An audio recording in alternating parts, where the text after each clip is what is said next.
Hello दोस्तों, एक बार फिर से आप सब लोगों का स्वागत है हमारे इस ऑनलाइन प्लेटफॉर्म पर चाणक्य क्लासेज में। और आज अपन बात करेंगे मित्रों राजस्थान के भौतिक प्रदेश, है ना। राजस्थान के भौतिक प्रदेश की हम बात कर रहे थे। हमने भौतिक प्रदेश के अंदर मित्रों हमने पश्चिमी मरुस्थल प्रदेश की हमने बात की थी, है ना। पश्चिमी मरुस्थल प्रदेश की बात की थी। और आज अपन बात कर रहे हैं पश्चिमी मरुस्थल के वर्गीकरण की, है ना। इनके वर्गीकरण की आज अपन बात करेंगे पश्चिमी मरुस्थलीय प्रदेश की। देखिए, अलग अलग इनके वर्गीकरण हम बात कर रहे थे कि सर राजस्थान का, है ना, जो वर्गीकरण भौतिक वर्गीकरण हम बात कर रहे थे तो इसको अलग अलग भागों में बांटा गया था, है ना। जैसे बात करें प्रोफेसर सीवी मिश्रा के अनुसार इसको हमें राजस्थान के भौतिक प्रदेशों को 7 भागों में बांटा था। फिर उनके बाद आते हैं मित्रों रामलोचन महोदय जी, उन्होंने इसको 12 उप विभागों के अंदर बांटा था। और उसके बाद दोस्तों जो वर्तमान राजस्थान का जो वर्गीकरण है, भौतिक प्रदेशों का जो वर्तमान वर्गीकरण है मित्रों, वो दिया था एच.एम. सक्सेना ने, है ना। एच.एम. सक्सेना ने जो वर्तमान वर्गीकरण दिया था और उनके अनुसार दोस्तों राजस्थान के भौतिक प्रदेशों को 4 भागों में बांटा गया था। कितने भागों में बांटा गया था? 4 भागों में, है ना। पश्चिमी मरुस्थलीय प्रदेश, अरावलीय प्रदेश, पूर्वी मैदानी भाग और दक्षिणी पूर्वी पठारी प्रदेश, इन 4 भागों में बांटा था एच.एम. सक्सेना के अनुसार, है ना। तो आज अपन बात कर रहे हैं दोस्तों, पहला जो अपना मरुस्थलीय प्रदेश की बात कर रहे थे, पश्चिमी मरुस्थलीय प्रदेश की, उसमें अपन ने कि ये किसका हिस्सा माना जाता है ना। और हमने बात की थी विश्व और भारत के संदर्भ में, और अवशेष किसका ये अवशेष है मित्रों, उसकी भी अपन ने बात की थी, है ना। तो आज अपन बात करते हैं पश्चिमी मरुस्थलीय प्रदेश की, जो अपन ने टॉपिक छोड़ा था, है ना, पश्चिमी मरुस्थलीय प्रदेश की। देखिए, पश्चिमी मरुस्थलीय प्रदेश की सर हम बात करें, पश्चिमी मरुस्थलीय प्रदेश या इसे कहा जाता है मित्रों थार का मरुस्थल, है ना। इसे कहा जाता है मित्रों थार का मरुस्थल।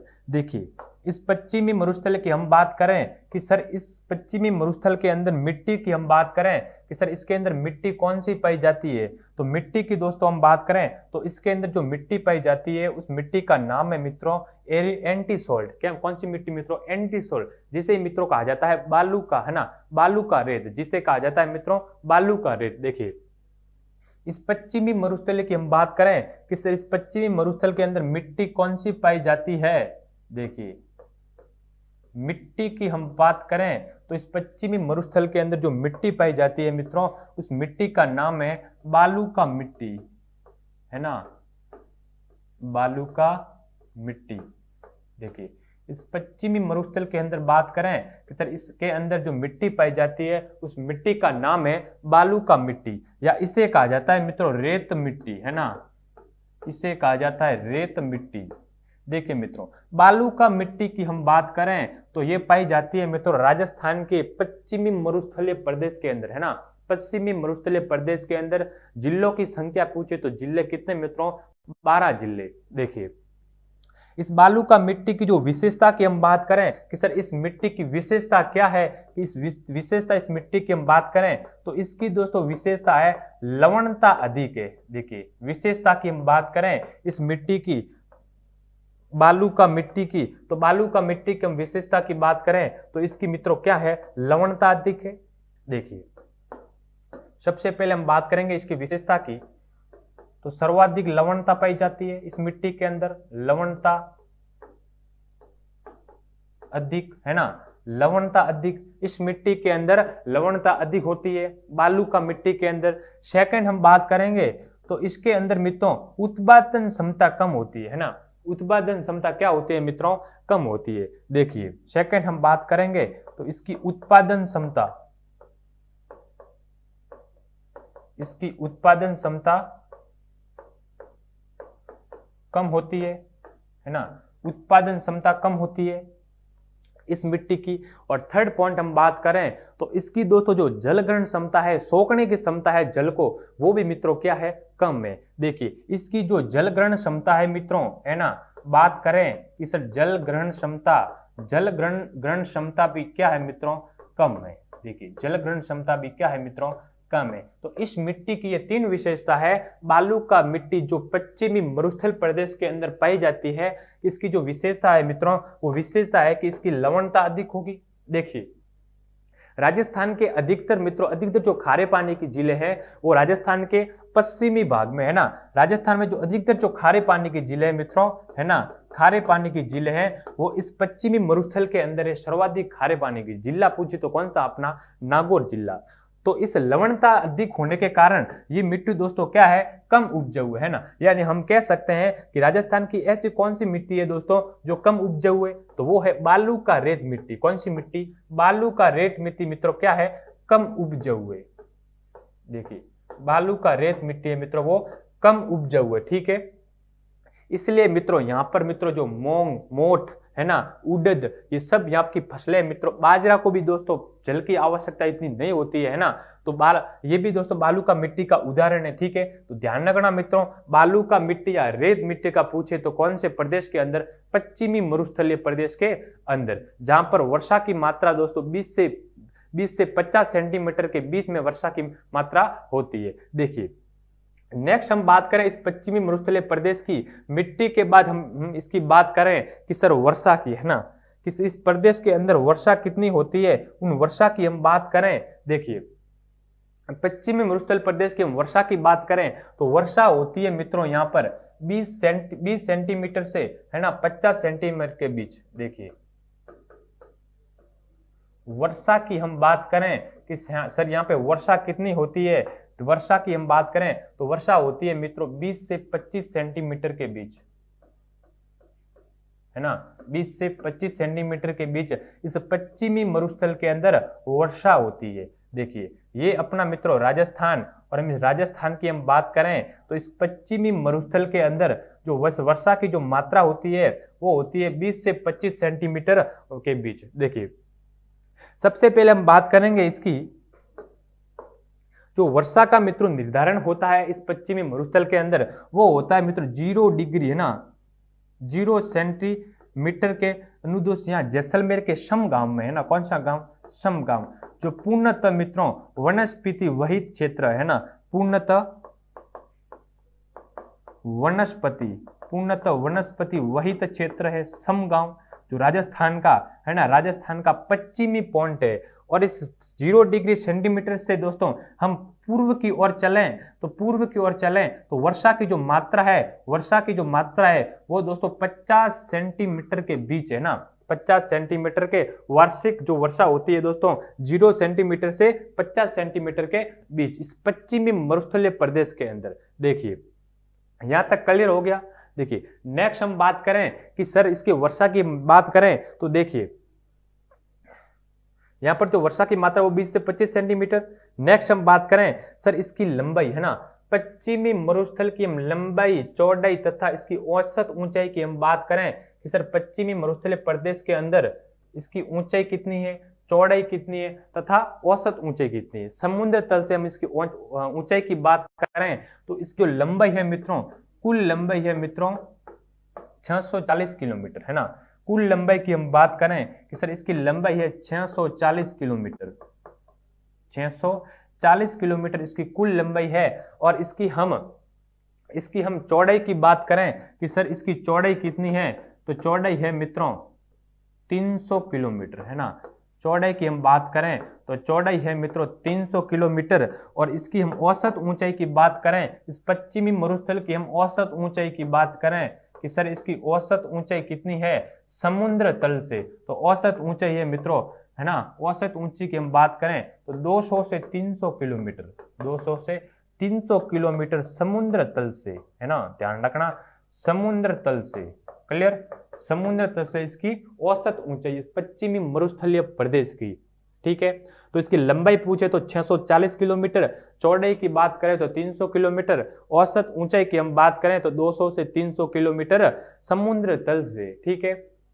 देखिए नेक्स्ट हम बात करें, है ना, नेक्स्ट हम बात करें इसके भूगर्भिक या आंतरिक भाग की, भूगर्भिक या आंतरिक, पश्चिमी मरुस्थल के भूगर्भिक या आंतरिक भाग की हम बात करें कि सर इसके आंतरिक भागों में किन किन खनिजों का जमाव है या किन किन मिट्टी, कौन सी मिट्टी पाई जाती है इसके आंतरिक भाग में, ठीक है, उसकी हम बात करते हैं। देखिए इसके पश्चिमी मरुस्थल की हम भूगर्भिक की बात करें, भूगर्भिक या इसे कहा जाता है मित्रों आंतरिक भाग, कौन सा भाग, आंतरिक भाग की हम बात करें, है ना, आंतरिक भाग या भूगर्भी की हम बात करें तो देखिए इस पश्चिमी मरुस्थलीय प्रदेश के अंदर, है ना, पश्चिमी मरुस्थलीय प्रदेश के अंदर धरातल की हम बात करें तो इस धरातल पर कौन सी मिट्टी पाई जाती है मित्रों? बालू का रेत मिट्टी। कौन सी मिट्टी? बालू का रेत मिट्टी। देखिए इसकी हम धरातल की बात करें कि सर इसके धरातल पर कौन सी मिट्टी पाई जाती है, वो मिट्टी है मित्रों बालू का मिट्टी। कौन सी मिट्टी? बालू का मिट्टी, है ना, बालू का मिट्टी, जिसे कहा जाता है मित्रों रेत मिट्टी। कौन सी मिट्टी कहा जाता है? जिसे कहा जाता है रेत मिट्टी या बालू का मिट्टी। और इस बालू का मिट्टी की विशेषता है मित्रों लवणता अधिक होना, है ना, जल ग्रहण क्षमता कम होना, है ना, उत्पादन क्षमता कम होना। तो देखिए मित्रों इस बालू का मिट्टी की हम बात करें कि या रेत मिट्टी की हम बात करें तो इसके जो धरातल पर पश्चिमी मरुस्थल के अंदर धरातल पर जो मिट्टी पाई जाती है मित्रों वो बालू का मिट्टी पाई जाती है। और इस बालू का मिट्टी के नीचे, है ना, आंतरिक भाग पे, कौन से भाग पे?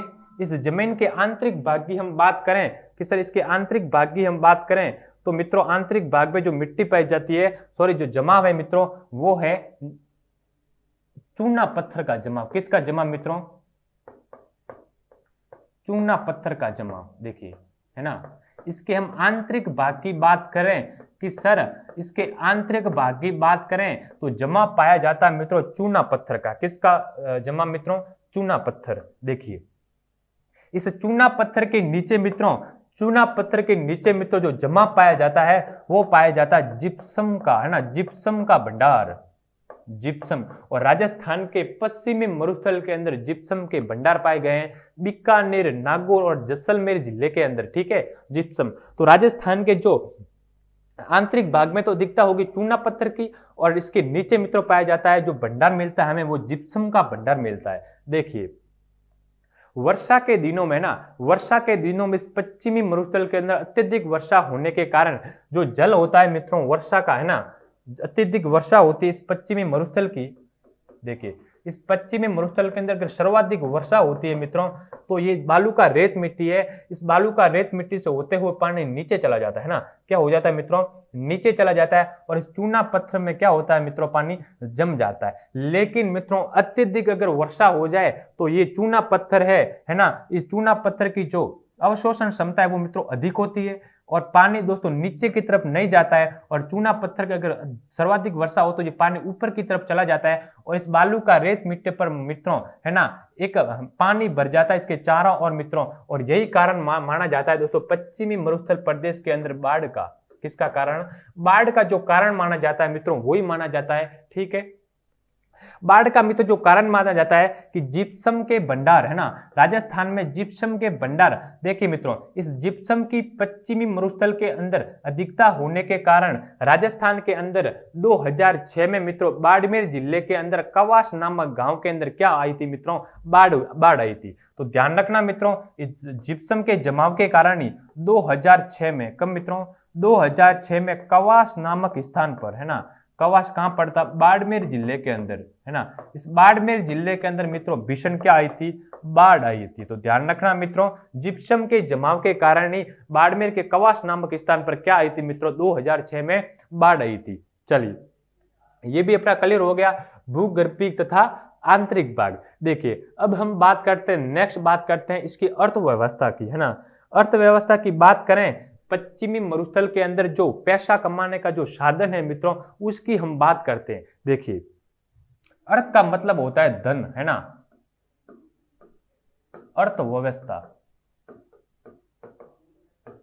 अर्थव्यवस्था की हम बात करें कि सर पश्चिमी मरुस्थल के अंदर अर्थव्यवस्था की हम बात करें तो मित्रों अर्थव्यवस्था है पशुपालन तथा कृषि कार्य। यहाँ के लोग मित्रों इस पश्चिमी मरुस्थल के अंदर इनका जो प्रमुख कार्य है मित्रों वो है एक तो पशुपालन करना और दूसरा है मित्रों कृषि कार्य करना। ठीक है, दो देखिए पश्चिमी मरुस्थल के अंदर हम अर्थव्यवस्था की बात करें तो पशुपालन, है ना, पशुपालन प्लस कृषि कार्य।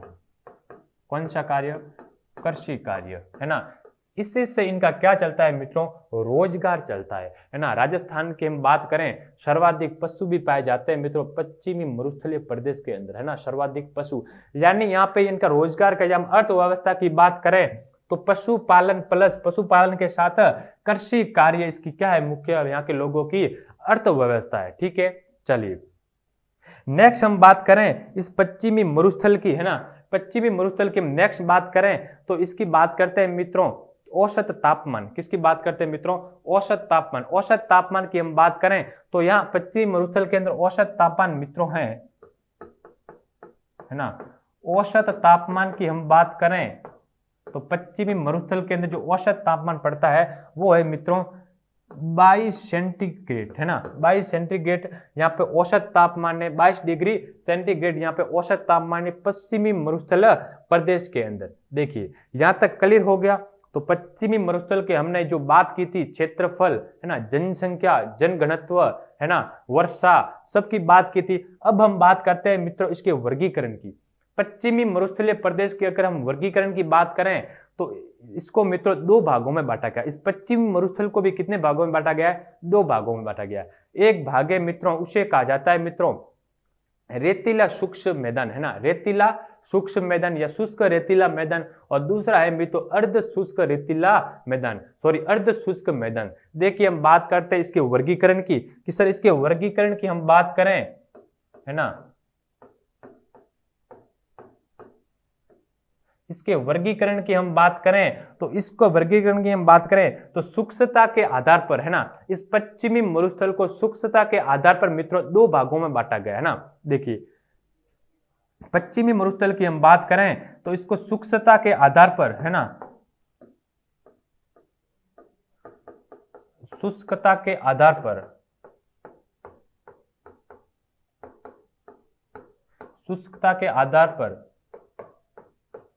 दो भागों में बांटा गया है, दो भागों में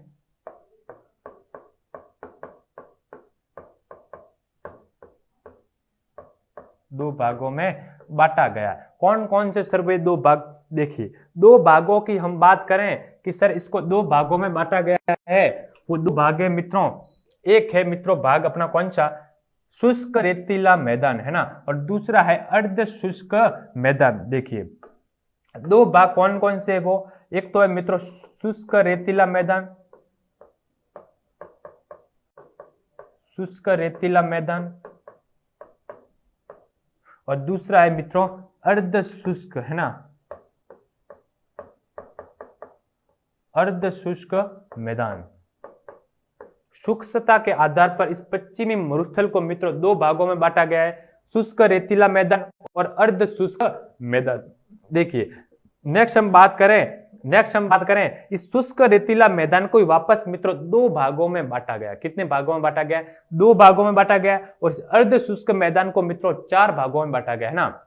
इस वर्गीकरण की तो बात करें थे कि शुष्कता के आधार पर इस पश्चिमी मरुस्थलीय प्रदेश को दो भागों में बांटा गया है ना। दो भाग कौन कौन से, शुष्क रेतीला मैदान और अर्ध शुष्क मैदान। लेकिन मित्रों शुष्क रेतीले मैदान को भी मित्रों कितने भागों में बांटा गया है, दो भागों में बांटा गया। कौन कौन से सर्वे दो भाग, देखिए दो भागों की हम बात करें तो वो दो भाग है मित्रों, एक है बालू का स्तूप युक्त प्रदेश और दूसरा है मित्रों बालू का स्तूप मुक्त प्रदेश, है ना। एक है बालू का स्तूप युक्त प्रदेश और दूसरा है बालू का स्तूप मुक्त प्रदेश। और अर्ध शुष्क की बात करें तो इसको मित्रों चार भागों में बांटा गया। कितने भागों में बांटा गया है, चार भागों में। कौन कौन से सर्वे, चार भाग। देखिए चार भागों की हम बात करें तो एक है मित्रों गग्गर का मैदान, है ना, गग्गर का मैदान गंगानगर हनुमानगढ़ वाला। और दूसरा हम बात करें, दूसरा मैदान है दोस्तों शेखावाटी प्रदेश। और तीसरा जो है वो है दोस्तों नागौरी उच्च भूमि। और चौथा है मित्रों गोंडवाड़ प्रदेश या लूनी बेसिन। ठीक है, देखिए शुष्क रेतीले मैदान को दो भागों में बांटा गया है। कौन कौन से सर, दो भाग। देखिए एक है मित्रों बालू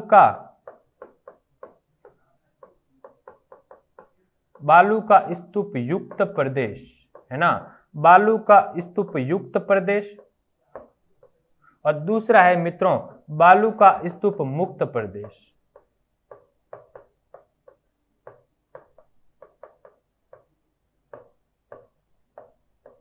बालू का स्तूप मुक्त प्रदेश। बालू का स्तूप युक्त प्रदेश की हम बात करें तो राजस्थान में इसका जो विस्तार है मित्रों वो है मित्रों, राजस्थान में इसके विस्तार की हम बात करें तो मित्रों ये फैला हुआ है 58.50 परसेंटेज पर, है ना, 98.50% पर इसका जो विस्तार है। और बालू का स्तूप मुक्त प्रदेश की हम बात करें तो इसका जो विस्तार है वो 41.50% पर इसका क्या है मित्रों, विस्तार है। ठीक है, तो शुष्क रेतीले मैदान को मित्रों दो भागों में बांटा गया है, बालू का स्तूप युक्त प्रदेश और बालू का स्तूप मुक्त प्रदेश। ठीक है, क्लियर। देखिए अर्ध शुष्क की हम बात करें तो इसको मित्रों चार भागों में बांटा गया है ना। कौन कौन से सर वो चार भाग, देखिए चार भागों की हम बात करें तो पहला है मित्रों गग्गर का मैदान। कौन सा मैदान, गग्गर मैदान। और दूसरा है दोस्तों वो है शेखावटी प्रदेश या शेखावटी मैदान, है ना, शेखावटी प्रदेश। और तीसरा है मित्रों नागौरी उच्च भूमि, कुबड़ पट्टी की हम बात करेंगे इस प्रदेश के अंदर, नागौर उच्च भूमि। और चौथी हम बात करें तो वो है मित्रों गोंडवान प्रदेश, है ना, गोंडवान प्रदेश या लूनी बेसिन, लूनी बेसिन। ठीक है, तो ये चार भागों में बांटा गया इस अर्ध शुष्क मैदान को, गग्गर मैदान, शेखावाटी प्रदेश, नागौरी उच्च भूमि और गोंडवान या लूनी बेसिन। देखिए अब हम एक एक की बात करते हैं। सबसे पहले हम बात करते हैं मित्रों शुष्क रेतीले मैदान की। किसकी बात करते हैं, शुष्क रेतीले मैदान की। अपना जो पहला पॉइंट है वो है मित्रों शुष्क रेतीला मैदान। देखिए शुष्क रेतीले मैदान की हम बात करें कि सर शुष्क रेतीले मैदान की हम बात करें, देखिए शुष्क रेतीला मैदान, है ना, शुष्क रेतीला मैदान की हम बात करें तो इसमें दोस्तों जिलों की संख्या आती है 4। कितने जिलों की मित्रों, 4 जिलों की संख्या पूछे तो जिले कितने मित्रों, 4। राजस्थान के पश्चिमी जिले, राजस्थान के पश्चिमी जिले। देखिए शुष्क रेतीले मैदान की हमें जिलों की संख्या पूछे तो कितनी मित्रों, 4। और शुष्क रेतीले मैदान की हम बात करें तो यह मित्रों अंतरराष्ट्रीय सीमा रेखा, है ना, रेड क्लिफ लाइन के, रेड क्लिफ लाइन के दोस्तों पश्चिम में हम बात करें कि सर रेड क्लिफ लाइन के, देखिए जिलों की सबसे पहले हम बात करेंगे सर इसमें जिले कितने आते हैं, तो जिले आते हैं मित्रों 4 जिले। कितने जिले, या हम इसके विस्तार की बात करें तो मित्रों जिले आते हैं, पहला है जैसलमेर, है ना, जैसलमेर, दूसरा है मित्रों बाड़मेर, तीसरा है मित्रों बीकानेर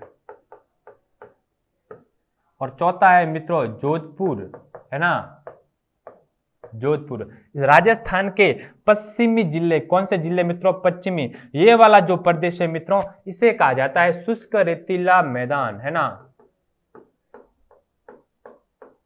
शुष्क रेतीला मैदान, इसे कहा जाता है मित्रों शुष्क रेतीला मैदान, जिसमें मित्रों 4 जिले आते हैं, जैसलमेर, बाड़मेर, बीकानेर और जोधपुर। देखिए नेक्स्ट हम बात करेंगे शुष्क रेतीले मैदान की। तो इस मैदान के अंदर मित्रों, है ना, राजस्थान की जो अंतरराष्ट्रीय सीमा रेखा है ना, राजस्थान की जो अंतरराष्ट्रीय सीमा रेखा है रेड क्लिफ लाइन के, रेड क्लिफ लाइन के पश्चिम में हम बात करें कि सर इसके पूर्व में हम बात करें तो पूर्व में मित्रों 25 सेंटीमीटर वर्षा रेखा, है ना, 25 सेंटीमीटर वार्षिक वर्षा रेखा के अनुदिश ये दोस्तों इसका क्या है, विस्तार है इस शुष्क रेतीले मैदान की। ठीक है, और नेक्स्ट हम बात करें तो इस शुष्क रेतीले मैदान में दोस्तों बात करें तो अधिकता किसकी, बालू का स्तूपों की, है ना, इसमें मित्रों जो अधिकता होती है वो बालू का स्तूपों की अधिकता है। देखिए बालू का स्तूपों की अधिकता, बालू का स्तूपों की अधिकता पाई जाती है इस शुष्क रेतीले मैदान के अंदर। ठीक है, देखिए अगली हम बात करें इस शुष्क रेतीले मैदान को भी कितने भागों में बांटा गया दोस्तों, 2 भागों में। कौन कौन से सर 2 भाग, देखिए 2 भागों की हम बात करें तो 2 भाग मैंने आपको बताया अभी। एक भाग का नाम है मित्रों बालू का स्तूप युक्त प्रदेश, है ना, एक भाग है उसका नाम है मित्रों बालू का स्तूप युक्त प्रदेश, बालू का स्तूप युक्त प्रदेश। और दूसरा है मित्रों बालू का, है ना, बालू का स्तूप मुक्त प्रदेश।